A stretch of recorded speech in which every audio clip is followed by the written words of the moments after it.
हाँ जी अस्सलाम वालेकुम मेरे प्यारे भैन भरा। हाँ जी सुनाओ जी की हाल चाल है, सुनाओ सब ठीक ठाक, अम्मी अबू भैन भरा राजी राजी। हाँ जी अलहमदुलिल्लाह शुक्र अल्लाह दा असी भी ठीक हाँ। हाँ जी मेरे भैन भरा ठीक तो है, वैसे नज़ला जुकाम बुखार है ना जोड़ा वो नहीं पिछा छड़ दिया कि तकरीबन 8 दिन के करीब हो चले है। जुकाम इन्ना ज़्यादा तो गला खराब तो नाल ही बुखार, ये चीज़ दवाई खाती जरा की जरा ठीक होंगे मुड़ के फिर उही हाल होंगे। मैं अपने भैन भरावां रेसिपी शेयर करते हैं।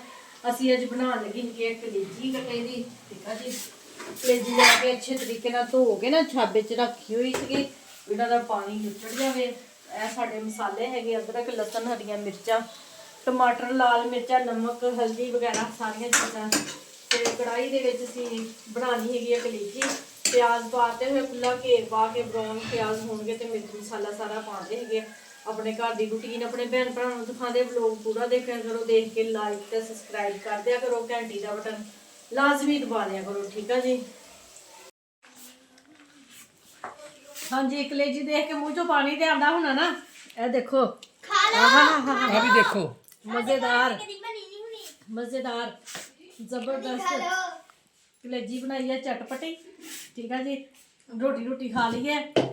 हाँ जी मेरे भैन भरा अज मेरी ननान ना बुखार चढ़ गया सीगा, तो वो थोड़ा जिहा तुरी ना साडे उधरले महल्ले है बड़ी नन्नी अपने काले उन्होंने भैन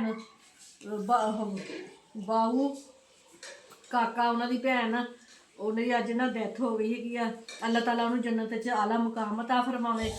तो ना वो जरा ना फिर टेंशन जी हुई, बीमार सी बेचारी, तो अज फौत हुई 2 बजे उहदा जनाजा सीगा। फिर उधरले महल्ले गए थे, इनू हौली हौली तरा के लैके गई सी, आके ना इनू फिर वो कांबा छिड़िया तो बुखार इन्ना तेज़ हो गया। फिर मेडिसिन दी, चाय वगैरह बना के दी, तो अल्लाह का शुक्र है हुण उठ के बह गई है, रोटी खान डई है। तो अल्लाह खैर करे। सारे मेरे भैन भरा अपना अपना ज़्यादा तो ज़्यादा ख्याल रखा करो, अपने माँ बाप का अपने भैन भरावां का ज़्यादा तो ज़्यादा ख्याल रखा करो, क्योंकि माँ बाप तो भैन भरावां तो इलावा होर कोई रिश्ते नहीं है दुनिया ते, बस ज़्यादा यही रिश्ते रह गए है अनमोल। तो इन्हां तो ज़्यादा ख्याल रखा करो इन्हां दा, ठीक है जी।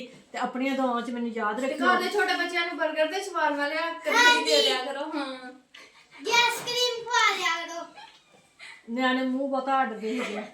आइसक्रीम खवा दिया करो। मेरा व्लॉग अज का तुहानूं अच्छा लग्या वा तो लाइक करो सबसक्राइब करो, घंटी का बटन लाजमी दबा दिया करो, तो अगे तो अगे अपने भैन भरावां शेयर कराया करो, ठीक है जी। अपना ज़्यादा तो ज़्यादा ख्याल रखियो, मैनूं अपनी दुआवां च याद रखियो। मैनूं दिओ हुण इजाजत, अल्लाह हाफिज़। हाँ जी अस्सलाम वालेकुम मेरे प्यारे भैन भरा। हाँ जी सुनाओ जी की हाल चाल, सुनाओ सब ठीक ठाक, अम्मी अबू भैन भरा राजी बाजी। हाँ जी अलहमदुलिल्लाह शुक्र अल्लाह दा असी भी ठीक ठाक हाँ जी मेरे भैन भरा। अज ना थोड़ा दिल ना बुझिया बुझिया जिहा हैगा वा भी साडे घर की ना जिहड़ी रौनक हैगी आ मोटो मझ जिहड़ी है ना ये चली हैगी आ, ते ना दिल उदास होण डिया हैगा वा, ते बड़ा ही रोकण डए हैगे न्याणे।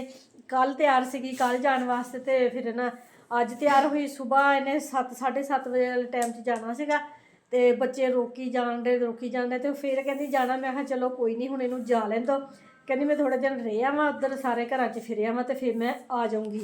पक्का वादा ना? हाँ पक्का वादा मैं आऊँगी।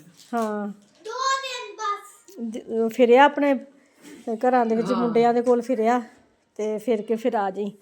ते हुण असीं इहनूं चले हैगे लारी अड्डे ड्रॉप करन वास्ते, बिना किते वापस ना आ जाए। इहनूं वैगन च बिठा के आंदे ते भी किते सड़क ते गई मुड़ के फिर आ जाए वापस। रक्शे वाले भाई नूं फोन कीता होया वा ते जांदे इहनूं छड्डण वास्ते।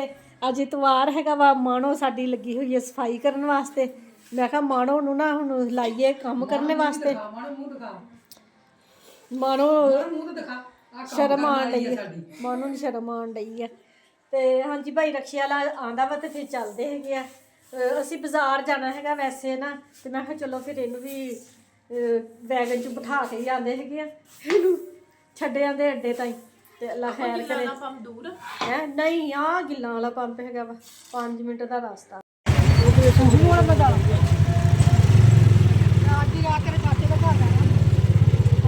चल ठीक है।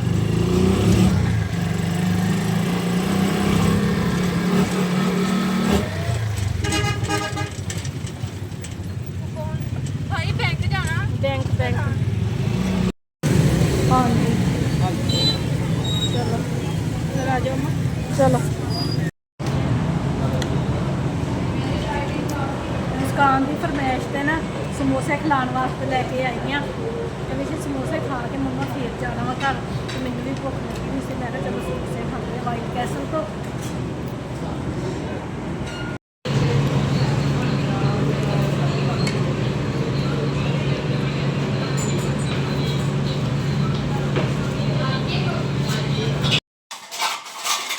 ਹਾਂਜੀ ਮੇਰੇ ਭੈਣ ਭਰਾ ਬਾਜ਼ਾਰੋਂ ਆ ਕੇ ਨਾ ਸਮੋਸੇ ਖਾ ਲਏ ਸੀਗੇ, ਤੇ ਆ ਕੇ ਤੇ ਮੈਂ ਤੇ ਗਈ ਫਿਰ ਸੌਂ। ਇੰਨੀ ਤਬੀਅਤ ਖਰਾਬ, ਤੇ ਮੈਂ ਨਾ ਉੱਠੀ ਹੈਗੀ ਆ। ਮੈਂ ਕਿਹਾ ਵੀ ਦੇਖਦੀ ਸੀ ਵੀ ਸਾਡੀ ਰੋਟੀ ਖਾਣੇ ਦਾ ਟਾਈਮ ਹੋਇਆ ਸੀਗਾ। ਜਦੋਂ ਉੱਠੀ ਆ ਤੇ ਨੂਰ ਮੇਰੀ ਧੀ ਨੇ ਸਾਡੀ ਪਾਈ ਹੋਈ ਸੀਗੀ। ਇਹ ਦੇਖੋ ਨੂਰ ਨੇ ਮਾਸ਼ਾਅੱਲਾ ਸਾਲਨ ਬਣਾਇਆ, ਦਾਲ ਮਾਸ਼ ਦੀ ਦਾਲ, ਅਸੀਂ ਮਾਵਾਂ ਦੀ ਦਾਲ ਕਹਿੰਦੇ ਆ, ਮਾਵਾਂ ਦੀ ਦਾਲ ਨੂਰ ਨੇ ਬਣਾ ਲਈ ਹੋਈ ਸੀਗੀ। ਤੇ ਫਿਰ ਹੁਣ ਤਵੀ ਤੇ ਰੋਟੀਆਂ ਪਕਾ ਕੇ ਆਉਂਦੀਆਂ, ਤੇ ਮੈਂ ਕਿਹਾ ਰੋਟੀ ਖਾਂਦੇ ਆ। ਤੇ ਮੇਰੇ ਭੈਣ ਭਰਾ ਨੇ ਜਿੱਦਾਂ ਕਿ ਲੋਕ ਦੇਖਿਆ ਹੈਗਾ ਵਾ ਖੜਕਾ ਹੋਣ ਡਿਆ ਵਾ। ਨਨਾਣ ਮੇਰੀ ਅੱਜ ਚਲੇ ਗਈ ਹੈਗੀ ਆ, ਤੇ ਖੈਰ ਖਰੀਅਤ ਦੇ ਨਾਲ ਗਈ ਆ, ਅੱਲਾ ਖੈਰ ਕਰੇ। ਮਾਸ਼ਾਅੱਲਾ ਹੁਣ ਬਹੁਤ ਜ਼ਿਆਦਾ ਬਿਹਤਰ ਸੀਗੀ, ਤੇ ਸੋਜ ਉਤਰ ਗਈ ਹੋਈ ਸੀ। ਤੇ ਡਾਕਟਰ ਨੇ ਕਿਹਾ ਹੈਗਾ ਵਾ ਵੀ ਤਕਰੀਬਨ 2 ਮਹੀਨੇ, ਯਾਨੀ ਕਿ 2 ਮਹੀਨੇ ਨਾਲ ਮੈਡੀਸਨ ਖਾਣੀ ਹੈਗੀ ਆ। 2 ਮਹੀਨਿਆਂ ਬਾਅਦ ਫਿਰ ਚੈੱਕ ਕਰਵਾਉਣਾ ਹੈਗਾ ਵਾ। ਤੇ ਇਸ ਵਾਰ ਨਾ ਮੇਰੇ ਅਰਦਾਸ ਹੋਈ ਸੀ ਉਹ ਆਪਣੇ ਦੋਤੇ ਦੋਤੀਆਂ ਤੋਂ ਤੇ ਪੋਤੇ ਪੋਤੀਆਂ ਤੋਂ, ਤੇ ਉਹ ਖੈਰ ਨਾਲ ਚਲੇ ਗਈ ਅੱਜ ਘਰ। ਤੇ ਸਾਡਾ ਘਰ ਬਿਲਕੁਲ ਸਨਾਟਾ ਬਣਿਆ ਹੋਇਆ ਵਾ। ਸਨਾਟਾ ਕਿੱਥੋਂ? ਹੋਰ ਕੀ ਹੈ, ਸਨਾਟਾ ਇੰਨੀ ਜ਼ਿਆਦਾ ਨਾ ਉਹ ਉਦਾਸੀ ਜਿਹੀ ਹੋਣ ਡਈ ਹੈਗੀ ਆ, ਤੇ ਦਿਲ ਨਹੀਂ ਲੱਗਣ ਡਿਆ ਹੈਗਾ। ਹਾਂਜੀ ਜਦੋਂ ਮੇਰਾ ਸਿਰ ਠਾਪਦੀ। ਅੱਲਾ ਅਮਾਨ ਨੇ ਤੇ ਨਵਾਂ ਹੀ ਕੰਮ ਫੜਿਆ ਹੋਇਆ, ਰੱਸੀ ਫੜ ਕੇ ਜਿਉਂ ਟੱਪਣਾ ਸ਼ੁਰੂ ਹੁੰਦੀ ਹੈ ਤੇ ਇਹਨੇ ਤੇ ਨਾ ਸਿਰ ਖਾਦਾ ਪਿਆ। ਅੱਜ ਛੁੱਟੀ ਸੀਗੀ ਨਾ, ਐਤਵਾਰ ਸੀਗਾ। ਹੁਣ ਰੋਟੀ ਖਾ ਕੇ ਦੇਖਦੇ ਆ ਵੀ ਨੂਰ ਨੇ ਸਾਲੇ ਕਿਸ ਤਰ੍ਹਾਂ ਦਾ ਬਣਾਇਆ ਵਾ। ਮੰਮਾ ਤੁਸੀਂ ਉੱਤਰ ਲਗਵਾ ਫੋਨ ਤੋਂ। My favorite दाल। ਮਜ਼ੇਦਾਰ मामा की दाल, माश की दाल। ਮਜ਼ੇਦਾਰ ਦਾਲ ਬਣਾਈ ਹੈ ਨੂਰ ਨੇ, ਹਰ ਚੀਜ਼ ਪਰਫੈਕਟ ਆ ਵਿੱਚ, ਕੋਈ ਚੀਜ਼ ਵੀ ਜ਼ਿਆਦਾ ਕੰਮ ਨਹੀਂ ਹੈਗੀ। ਤੇ ਹਾਂਜੀ ਮੇਰੇ ਭੈਣ ਭਰਾ ਨੂੰ ਸਾਡਾ ਅੱਜ ਦਾ ਵਲੋਗ ਅੱਛਾ ਲੱਗਿਆ ਵਾ, ਤੇ ਲਾਈਕ ਕਰੋ, ਸਬਸਕ੍ਰਾਈਬ ਕਰੋ, ਘੰਟੀ ਦਾ ਬਟਨ ਲਾਜ਼ਮੀ ਦਬਾ ਦਿਆ ਕਰੋ। ਆਪਣੀਆਂ ਦੁਆਵਾਂ 'ਚ ਮੈਨੂੰ ਯਾਦ ਰੱਖਿਓ, ਮੈਂ ਵੀ ਆਪਣੀਆਂ ਦੁਆਵਾਂ 'ਚ ਆਪਣੇ ਭੈਣ ਭਰਾਵਾਂ ਨੂੰ ਯਾਦ ਰੱਖਦੀ ਹਾਂ। ਮੈਨੂੰ ਦੇ ਹੁਣ ਇਜਾਜ਼ਤ। ਅੱਲਾਹ ਹਾਫਿਜ਼।